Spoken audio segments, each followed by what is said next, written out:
Yes, beta, welcome to physics class. Today, beta, we will discuss applications of Gauss law और applications of Gauss theorem. तो बेटा आज हम discuss करेंगे Gauss theorem की multiple applications. तो number one application of Gauss theorem is, topic का name है एप्लीकेशंस ऑफ गॉस लॉ, और नंबर वन एप्लीकेशन है गॉस लॉ की, that is to find out electric field intensity, to find out electric field intensity around linear charge distribution. Around linear charge distribution. It means when we have linear charge distribution, then we have to find out electric field intensity around linear charge distribution. So we have to find out electric field intensity due to linear charge distribution. तो बेटा आपको मालूम होना चाहिए कि linear charge distribution के अंदर कौन सी डेंसिटी आती है, that is lambda. Lambda means linear charge density. Linear charge density. तो अब हमें यहां पर चार्जेस को वन डायमेंशनल फ्रेम में एज्यूम करना है, क्योंकि लीनियर चार्ज डेंसिटी का meaning when charges are arranged along a line. Along a line. तो अब हमें यहां पर एज्यूम करना है uniform distribution of charges along a line. Along a line or uniform distribution of charges on surface of one dimensional wire. On surface of one dimensional wire. तो हमने assume कर लिया कि हमारे पास एक थिन वायर है और उसके सरफेस पे यूनिफॉर्म डिस्ट्रीब्यूशन है चार्जेस का. यूनिफॉर्म डिस्ट्रीब्यूशन है चार्जेस का. अब अगर हम इस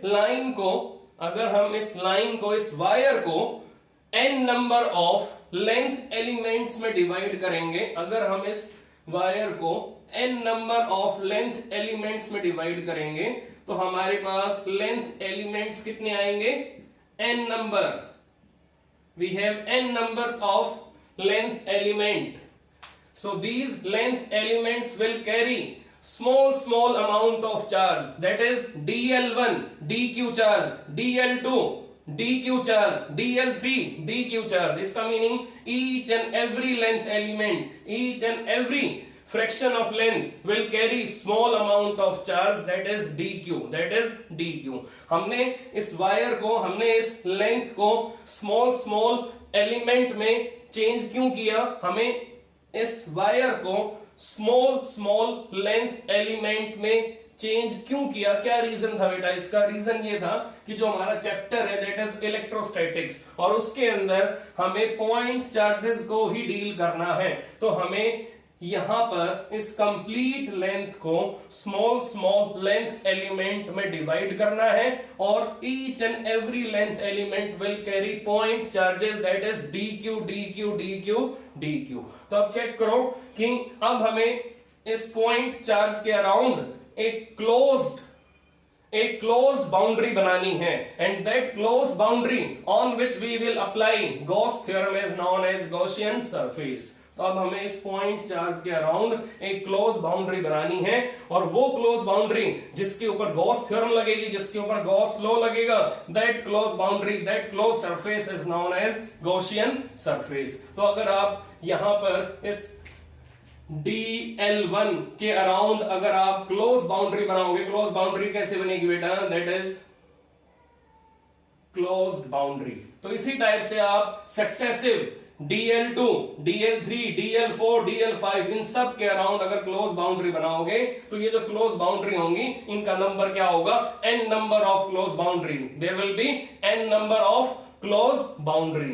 तो अगर आपके पास लेंथ एलिमेंट n नंबर में है तो क्लोज बाउंड्री भी क्या होंगी आपकी n नंबर में होंगी, और ये क्लोज बाउंड्री इतनी क्लोज होंगी कि हमें जो शेप मिलेगी वो सिलेंड्रिकल मिलेगी। मैं रिपीट कर रहा हूं दोबारा से कि जितने भी आपकी ये पॉइंट चार्जेस हैं इन सब के अराउंड अगर आप क्लोज बाउंड्री बनाओगे तो ये जो क्लोज बाउंड्री बनेगी इतनी नजदीक नजदीक बनेगी कि हमें ओवरऑल शेप कैसी मिलेगी क्लोज बाउंड्री की, that is cylindrical, that is cylindrical. अगर आप एक रिंग के ऊपर मल्टीपल रिंग ऐसे रखते जाओगे तो आपको क्या मिलेगा, होलो सिलेंडर मिलेगा। इसी टाइप से अगर आप 1 रुपी कॉइन के ऊपर मल्टीपल 1 रुपी कॉइन ऐसे रखते जाओगे तो आपको एक सॉलिड सिलेंड्रिकल बॉडी मिलेगी। उसी टाइप से यहां चेक करो, आपने एक सर्कल बनाया, अब अगला सर्कल बनाओगे, फिर इससे अगला सर्कल बनाओगे, ये सर्कल जब आपके बहुत पास पास में होंगे तो हमें ओवरऑल शेप कैसी लगेगी, that is cylindrical, that is cylindrical.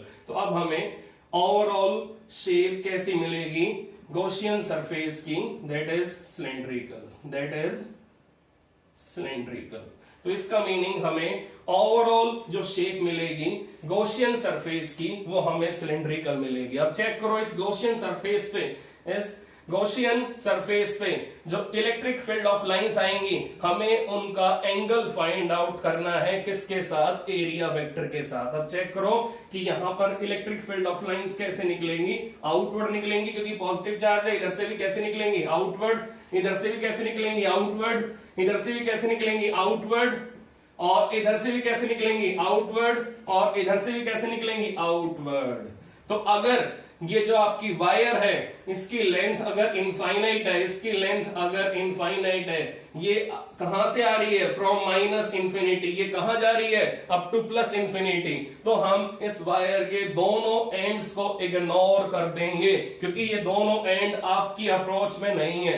एक एंड कहां पर है, प्लस इंफिनिटी पे, दूसरा एंड कहां पर है, माइनस इंफिनिटी पे। इसका मीनिंग अगर ये वायर इनफाइनाइट लेंथ कैरी कर रही है, अगर ये वायर इनफाइनाइट लेंथ कैरी कर रही है तो हम इस वायर के दोनों एंड्स को इग्नोर कर देंगे। Now we can ignore end effect of infinite wire. इसका मीनिंग हम हमेशा ये एज्यूम करेंगे कि हम वायर के सेंट्रल पोर्शन के अराउंड इलेक्ट्रिक फील्ड को फाइंड आउट कर रहे हैं। मैं रिपीट कर रहा हूं, अगर इस वायर के दोनों एंड कहां पर है, इंफिनिटी और माइनस इंफिनिटी पे हैं, तो अब हम एज्यूम करेंगे कि हम इलेक्ट्रिक फील्ड कहां निकाल रहे हैं, इस वायर के सेंट्रल पोर्शन के अराउंड हम इलेक्ट्रिक फील्ड फाइंड आउट कर रहे हैं। हम इस वायर के सेंट्रल पोर्शन के around electric field find out कर रहे हैं। इसका मीनिंग हमें इनफाइनाइट वायर में एंड इफेक्ट को इग्नोर करना है।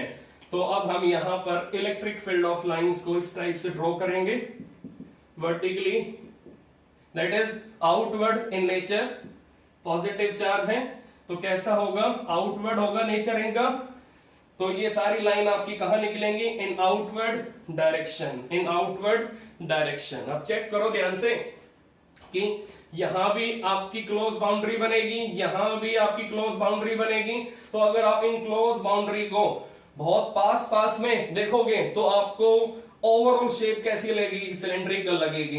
Now we have cylindrical Gaussian surface, now we have cylindrical Gaussian surface. अब चेक करते हैं कि इन इलेक्ट्रिक फील्ड ऑफ लाइंस का अलग अलग एरिया ऑफ क्रॉस सेक्शन में, अलग अलग एरिया ऑफ क्रॉस सेक्शन में एरिया वेक्टर के साथ क्या एंगल बनेगा। अब चेक करते हैं, ये जो आपका क्लोज्ड सर्कुलर पोर्शन है इसका एरिया वेक्टर कहां होगा, that is vertically outward, that is vertically outward. Now it is A1 vector, it is A1 vector. आप चेक कर सकते हो जो आपका एरिया है उसमें से लाइन कहां निकलेगी, वर्टिकली आउटवर्ड, और ये जो A1 वेक्टर है ये यहां E के साथ, बोलो बेटा एंगल क्या बना रहा है, दैट इज 90, दैट इज 90। आप चेक कर सकते हो कि ये जो एरिया वेक्टर A1 है, ये E के साथ एंगल क्या बना रहा है 90 डिग्री। आप चेक करो, जो आपने गॉसियन सरफेस बनाया है, इस गॉसियन सरफेस पे अलग अलग पॉइंट्स पे E की वैल्यू कैसी आ रही है बेटा, कांस्टेंट आ रही है, वेरिएबल आ रही है। यहां चेक करो, ये रेडियस अगर आ रहा है, ये रेडियस अगर आ रहा है, ये रेडियस अगर आ रहा है, ये रेडियस अगर आ रहा है, तो इन पॉइंट्स पे E की वैल्यू कैसी आ रही है, सेम आ रही है। इन पॉइंट्स पे E की वैल्यू कैसी आएगी, सेम आएगी। इसका मीनिंग गॉसियन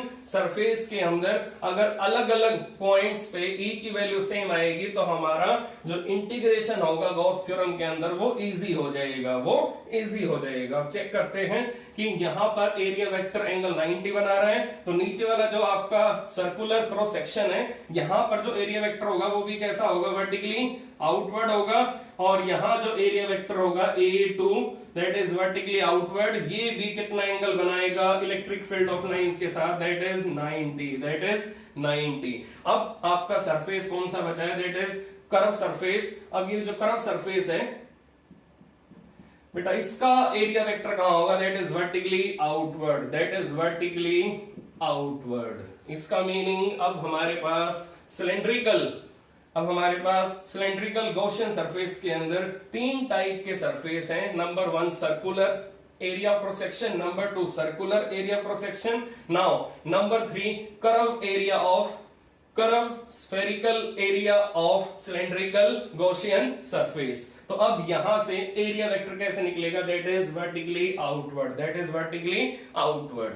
नाउ अब हमें ये चेक करना है कि अब इस गॉसियन सरफेस पे हमारे पास इलेक्ट्रिक फ्लक्स की वैल्यू क्या आएगी, हमारे पास इलेक्ट्रिक फ्लक्स की वैल्यू क्या आएगी। Now we have 3 types of fluxes in that Gaussian surface, phi1, phi2 and phi3, phi1, phi2 and phi3। तो अब हमने फिगर को प्रॉपर वे से एक्सप्लेन कर लिया है, तो अब हमें क्या निकालना है, हमें अब इलेक्ट्रिक फ्लक्स की वैल्यू फाइंड आउट करनी है। Now electric flux is equal to phi1 plus phi2 plus phi3।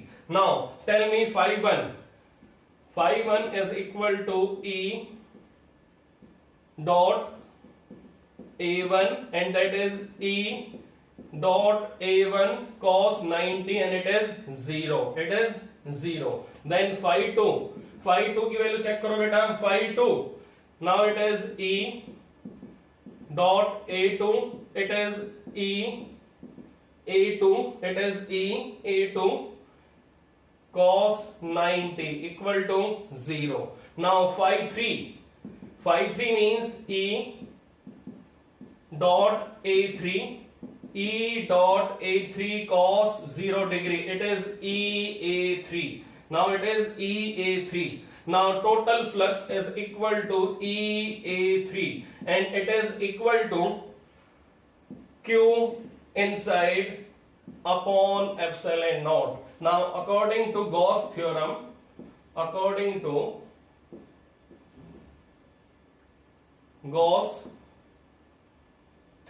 or Gauss law, total flux is always equal to 1 upon epsilon naught times charge present inside Gaussian surface or closed boundary। अब check करो, Q inside upon epsilon naught हमें मिल चुका है, किसके equal है ये, that is E into A3। तो हमें E की वैल्यू फाइंड आउट करनी है, that is Q inside upon epsilon naught upon A3। Now Q inside का मीनिंग क्या है, हमारे पास डिस्ट्रीब्यूशन कैसा है, चेक, हमारे पास चार्ज का डिस्ट्रीब्यूशन कैसा है, it is line charge distribution, it is one dimensional distribution of charge. तो इस केस में हमारे पास जो डेंसिटी होगी, जो यूनिफॉर्म चार्ज डेंसिटी होगी, उसका फार्मूला क्या होगा बेटा, it is Q upon L, it is Q upon L। तो इसका मीनिंग हमने क्लोज्ड बाउंड्री के अंदर हमें गॉसियन सरफेस के अंदर जो लेंथ एज्यूम करनी है वायर की, वो हमें L एज्यूम करनी है। इसका मीनिंग जो आपका सेंट्रल पोर्शन है इनफाइनाइट वायर का, वो लेंथ कितनी कैरी कर रहा है, दैट इज L। तो हमने सिर्फ लेंथ कौन सी एज्यूम की है, लेंथ की जो आपकी गॉसियन सरफेस के अंदर है, that is lambda equal to Q upon L। नाउ यहां से बोलो बेटा Q की वैल्यू क्या आएगी, that is lambda into L, that is lambda into L. तो यहां से Q को हटाओगे आप, क्या आएगा lambda into L upon epsilon not. Now surface area of curve surface in cylindrical body, that is 2 pi RL, that is 2 pi RL, L से L cancel, now it becomes lambda upon 2 pi R epsilon naught, now it becomes lambda upon 2 pi R epsilon naught. Now lambda is constant in uniform distribution of charge. Now 2 pi epsilon naught, it is constant, it means E proportional to 1 upon R, it means E proportional to 1 upon R। Check कर सकते हो बेटा, जो electric field intensity होगी वो R के साथ very करेगी, और अगर R आपका इंक्रीज होगा तो इलेक्ट्रिक फील्ड इंटेंसिटी डिक्रीज होगी, R अगर डिक्रीज होगा तो E इंक्रीज होगा। इसका मीनिंग इस वायर के अराउंड जो इलेक्ट्रिक फील्ड इंटेंसिटी बनेगी वो इलेक्ट्रिक फील्ड इंटेंसिटी डिस्टेंस के साथ वेरी करेगी, और अगर डिस्टेंस इंक्रीज होगा तो E डिक्रीज होगा, डिस्टेंस अगर डिक्रीज होगा तो E इंक्रीज होगा। तो ये आपको मालूम होना चाहिए कि अगर हम किसी लीनियर चार्ज डिस्ट्रीब्यूशन के अराउंड इलेक्ट्रिक फील्ड को फाइंड आउट करेंगे तो इलेक्ट्रिक फील्ड हमेशा डिपेंडेंस बनाएगी किसके साथ, डिस्टेंस के साथ, और इसका रिलेशन क्या होगा, E proportional to 1 upon R, E proportional to 1 upon R। अब ये लाइंस आपकी जैसे जैसे आगे जाएंगी वैसे वैसे इनकी इंटेंसिटी कम होती जाएगी। तो अगर R इंक्रीज होगा तो लाइंस की इंटेंसिटी डिक्रीज होती जाएगी। इसका मीनिंग ये लाइंस आपकी लास्ट पॉइंट पे जाने के बाद जीरो हो जाएंगी। इसका मीनिंग ये लाइंस आपकी इनफाइनाइट डिस्टेंस ट्रेवल होने के बाद जीरो हो जाएंगी। तो इलेक्ट्रिक फील्ड की वैल्यू जीरो कब होगी, जब R आपका इनफाइनाइट हो जाएगा, अब चेक करते हैं कि E का ग्राफ कैसा आएगा R के साथ। अब चेक करते हैं कैसा ग्राफ आएगा E का R के साथ। अब चेक करते हैं कैसा ग्राफ आएगा E का R के साथ। तो रिलेशन कैसा है बेटा E का डिस्टेंस के साथ, रिलेशन अगर इनवर्सली है तो ग्राफ भी कैसा आएगा आपका, पैराबोलिक आएगा। तो इस टाइप से हम E का ग्राफ बनाएंगे R के साथ। So with distance electric field intensity will decrease, तो इस टाइप से हम इसका ग्राफ बनाएंगे। और इस टाइप से आपकी जो फर्स्ट एप्लीकेशन थी गॉस थ्योरम की, उसके अंदर हमने इलेक्ट्रिक फील्ड इंटेंसिटी की वैल्यू फाइंड आउट कर ली है। तो अब हम नेक्स्ट एप्लीकेशन पे आएंगे, that is application number 2 to find out electric field intensity. Number 2 बेटा एप्लीकेशन है to find out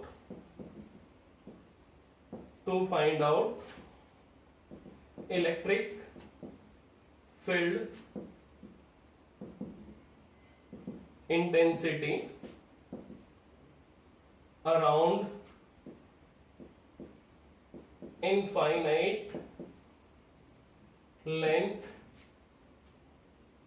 infinite length uniformly charged plane sheet. तो बेटा मैं रिपीट कर रहा हूं, to find out electric field intensity around infinite length uniformly charged plane sheet. तो अब हमारे पास जो डिस्ट्रीब्यूशन होगा चार्ज का वो 2 डायमेंशनल फ्रेम में होगा। तो अब हमारे पास जो डिस्ट्रीब्यूशन होगा चार्ज का वो 2 डायमेंशनल फ्रेम में होगा, क्योंकि शीट आपकी 2 डायमेंशनल फ्रेम में आएगी। पहले आपका फ्रेम कैसा था, 1 डायमेंशनल था, अब आपका फ्रेम कैसा है, दैट इज 2 डायमेंशनल। तो अब हमारे पास जो प्लेन शीट है, इस प्लेन शीट की जो लेंथ है that is up to infinity, minus infinity to plus infinity. और इस प्लेन शीट के ऊपर बेटा चार्ज हमारे पास यूनिफॉर्म डिस्ट्रीब्यूशन में है। So we have uniform distribution of positive charge, we can take negative or we can take positive, it's your choice. ये आपकी चॉइस है कि आप पॉजिटिव भी ले सकते हो, आप नेगेटिव भी ले सकते हो, ये आपकी चॉइस है। तो मैंने यहाँ पर कौन सा चार्ज लिया है बेटा, पॉजिटिव लिया है। और डिस्ट्रीब्यूशन कैसा लिया है, डिस्ट्रीब्यूशन मैंने यूनिफॉर्म लिया है। नाउ अब हमें इस प्लेन शीट के अराउंड क्या फाइंड आउट करना है, electric field intensity, electric field intensity. तो अब यहां पर आप चेक करो ध्यान से कि अगर हम यहां पर गॉसियन सरफेस लेंगे, अगर हम यहां पर गॉसियन सरफेस लेंगे, तो गॉसियन सरफेस आपका, अगर ये प्लेन शीट आपकी वर्टिकल प्लेन में है, अगर ये प्लेन शीट आपकी वर्टिकल प्लेन में है, तो इसका प्लेन कौन सा होगा, that is Y Z plane, that is Y Z plane. तो अब वाई जेड प्लेन में से लाइंस कैसे निकलेंगी, अलोंग एक्स एक्सिस, लाइंस बेटा कैसे निकलेंगे, अलोंग एक्स एक्सिस। चेक करो आप ध्यान से कि अगर ये शीट आपकी वाई जेड प्लेन में है, तो इस शीट में से जो इलेक्ट्रिक फील्ड ऑफ लाइंस निकलेंगी वो किसके अलोंग निकलेंगी, अलोंग एक्स एक्सिस। तो अगर लाइंस आपकी अलोंग एक्स एक्सिस निकलेंगी, लाइंस अगर आपकी अलोंग एक्स एक्सिस निकलेंगी, तो लाइंस आपकी दोनों साइड निकलेंगी, लाइंस आपकी राइट हैंड साइड भी आएंगी, लाइंस आपकी लेफ्ट हैंड साइड भी आएंगी। तो इस टाइप से ये इलेक्ट्रिक फील्ड ऑफ लाइंस आपकी दोनों साइड एमिट होंगी, लेफ्ट हैंड साइड में भी और राइट हैंड साइड में भी। अब चेक करो कि इस प्लेन यूनिफॉर्मली चार्ज्ड शीट के अकॉर्डिंग हमें गॉसियन सरफेस बनाना है, हमें गॉसियन सरफेस बनाना है। तो हमें इन लाइंस के अराउंड एक क्लोज बाउंड्री बनानी है, हमें इन लाइंस के अराउंड एक क्लोज्ड बाउंड्री बनानी है जिसमें से लाइंस आपकी पास होंगी। तो गॉसियन सरफेस की आइडेंटिफिकेशन ये होती है कि गॉसियन सरफेस वो सरफेस होता है जिस पे लाइंस या तो एंगल बनाएंगी 0 डिग्री या एंगल बनाएंगी परपेंडिकुलर, या एंगल बनाएंगी परपेंडिकुलर। तो या एंगल बनाएंगे 90 डिग्री या एंगल बनाएंगे 0 degree. Meaning of perpendicular means 90 degree बेटा, ठीक है। तो अब हम चेक करेंगे कि हमने प्लेन शीट एज्यूम कर ली, उसका प्लेन हमने एज्यूम कर लिया, लाइंस हमने एमिट कर दी, लाइंस एक्स एक्सिस के अलोंग है, लाइंस एक्स एक्सिस के अलोंग है। तो अब हमें इन लाइंस को कवर अप करना। चेक करो लाइंस अगर एक्स एक्सिस के अलोंग है, तो इन लाइंस को क्लोज बाउंड्री के अंदर लेने के लिए हमें यहां पर क्लोज बाउंड्री किस प्लेन में बनानी पड़ेगी, that is in Y Z plane, that is in Y Z plane. Check करो अगर ये वाटर की बीम है, अगर ये वाटर का फ्लो है, तो वाटर का फ्लो अगर किसी रिंग में से पास कराना है, तो रिंग को बेटा कैसे रखोगे, रिंग को कैसे रखोगे, हॉरिजॉन्टल रखोगे या वर्टिकल रखोगे, रिंग आपकी वर्टिकल होगी। तो यहां पर चेक करो जो आपका गॉसियन सरफेस बनेगा, जो आपकी क्लोज बाउंड्री बनेगी वो कैसी बनेगी, that is vertical circle, that is vertical circle. And ये वर्टिकल सर्कल किस प्लेन में होगा, that is in the same plane of, that is in the same plane of plane sheet, Y Z plane में आपका circle बनेगा। ऐसे यहां check करो अगर इन लाइंस को आपको गॉसियन सरफेस के अंदर काउंट करना है, तो आपका जो सरफेस बनेगा, जो आपकी क्लोज बाउंड्री बनेगी, वो आपकी क्लोज बाउंड्री किस प्लेन में बनेगी, that will be in Y Z plane, that will be in Y Z plane. तो आप चेक कर लो, आप इसी टाइप से आप अंदर बनाओगे गॉसियन सरफेस, तो इसी टाइप से आप अंदर भी बनाओगे गॉसियन सरफेस। तो अंदर जो आपका गॉसियन सरफेस बनेगा, चेक करो ध्यान से, ये गॉसियन सरफेस इस चार्ज को होल्ड करके रखेगा अपने अंदर। तो इस गॉसियन सरफेस के अंदर बेटा ये चार्ज है, और इस चार्ज में से लाइंस आपकी बाहर आ रही हैं, और ये लाइंस आपकी इस आइडेंटिकल गॉसियन सरफेस को क्रॉस करेंगे। ऐसे ही इस आइडेंटिकल गॉसियन सरफेस को ये लाइंस आपकी क्रॉस करेंगी। तो अगर आप इसी टाइप से अलग अलग पॉइंट्स पे गॉसियन सरफेस बनाओगे, तो जब ये गॉसियन सरफेस आपके बहुत नजदीक आ जाएंगे, तो आपको ये शेप कैसी विजिबल होगी, that is horizontal cylindrical Gaussian surface. मैं रिपीट कर रहा हूं दोबारा से, मैंने प्लेन शीट एज्यूम की थी, उसके ऊपर पॉजिटिव चार्ज मैंने शो किया था, फिर मैंने इसकी लाइंस एमिट कर दी दोनों साइड। अब चेक करो इन लाइंस को अगर आपको गॉसियन सरफेस के अंदर लेना है, तो गॉसियन सरफेस अगर हॉरिजॉन्टल रखोगे तो लाइंस उसके ऊपर से निकल जाएंगी, अगर गॉसियन सरफेस रखोगे वर्टिकल तो लाइंस उसके अंदर से क्रॉस होंगी, और हमारा जो पर्पस है गॉस थ्योरम का वो यहां सॉल्व हो जाएगा। तो अब चेक करो ध्यान से, ये आपका जो गॉसियन सरफेस बना है ये वाई जेड प्लेन में है, इसी टाइप से इसके अंदर जो बनेगा वो भी वाई जेड प्लेन में बनेगा, और यहां जो बनेगा ये भी वाई जेड प्लेन में बनेगा। लाइंस आपकी अलोंग नेगेटिव एक्स एक्सिस है, और यहां पर अलोंग पॉजिटिव एक्स एक्सिस है। तो अब चेक करो जो आपका गॉसियन सरफेस बना है, ये गॉसियन सरफेस आपका कैसी शेप कैरी कर रहा है, that is cylindrical, that is horizontal cylindrical shape, horizontal cylindrical shape. अब चेक करो, अगर इस गॉसियन सरफेस को आपको गॉस थ्योरम के लिए यूज करना है, अगर इस गॉसियन सरफेस को आपको गॉस थ्योरम के लिए यूज करना है, तो इस गॉसियन सरफेस पर आप मल्टीपल एरिया सर्च करोगे। मल्टीपल एरिया सर्च कैसे करोगे, that is uniform circular area projection on both sides. यहां भी आपका जो सर्कल है इसका एरिया क्या होगा, पाई आर स्क्वायर होगा, यहां भी इसका एरिया क्या होगा, पाई आर स्क्वायर होगा। जो अंदर सर्कल बना है that is having area same, that is pi R square. तो अब हमें इस cylindrical horizontal cylindrical Gaussian surface पे गॉस थ्योरम अप्लाई करनी है और अलग अलग एरियाज पे चेक करना है कि area vector electric field of lines के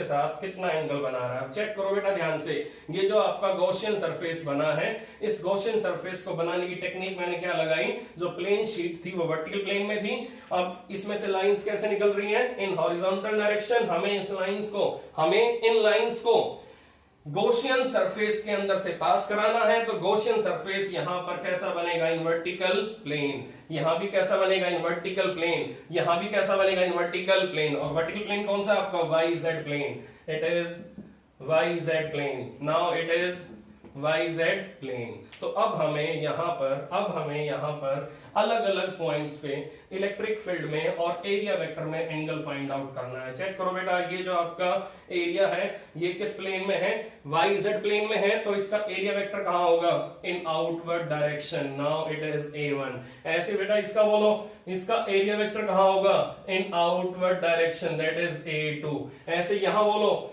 यहां जो आपका ये कर्व सरफेस है, इस कर्व सरफेस का एरिया वेक्टर कहां होगा, vertically outward, that is A3। तो अब हमारे पास A1 भी आ चुका है, हमारे पास A2 भी आ चुका है, हमारे पास A3 भी आ चुका है। तो अब हमें क्या निकालना है, electric flux in this horizontal cylindrical Gaussian surface. Now electrical flux coming through this horizontal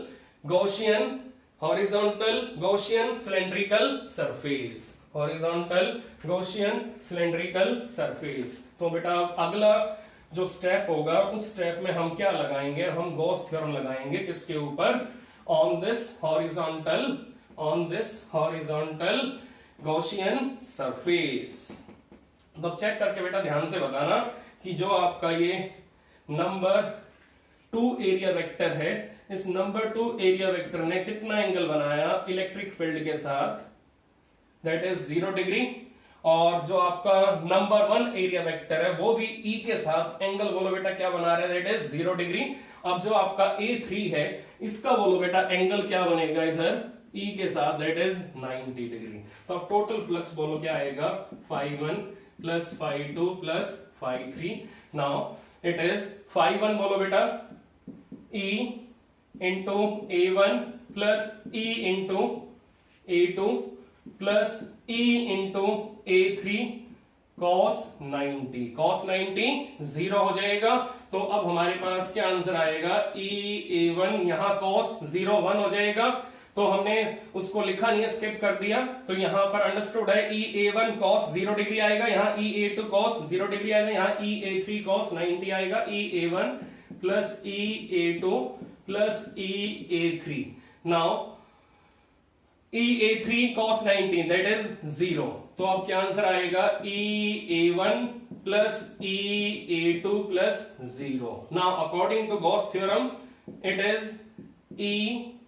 A1 plus A2 is equal to charge inside Gaussian surface upon epsilon naught।